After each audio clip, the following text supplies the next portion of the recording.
abu ummi nyawang nyan kehendak Allah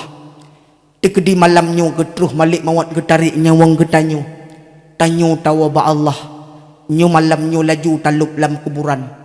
menyo malamnyo hanat set yang paling raya untuk tak ihlam kuburan hana cerita selamat ketika tak ihlam kuburan menyo malamnyo hanat ke harta yang paling raya ketika tak ihlam kuburan malamnyo waju tinyo akan gepoh le malaikat lam kuburan maka menyeperle bahagia tak ihlam kuburan menyeperle getinyo mangat tak ihlam kuburan nyompat ke harta yang paling raya tacok taculok lam daya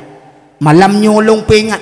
malam nyolong kubah wasiat malam nyolong kubah sabah titipan kepada orang kampung balai panahnya menyeperle bahagia dunia dan akhirat menyeperle mangat tak ihlam kuburan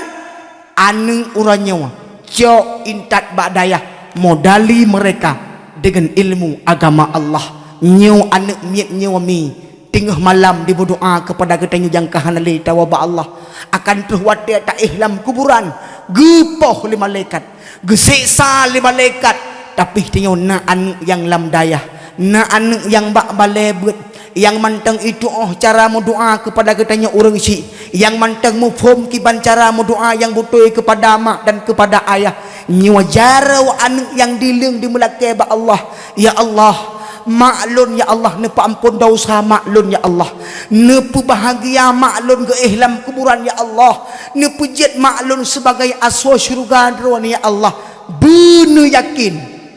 nyan doanyan itu biat bak lisan ane-ane yang na ilmi agama Allah siga tu ulang doanyan itu biat bak lisan ane-ane yang na ilmi agama Allah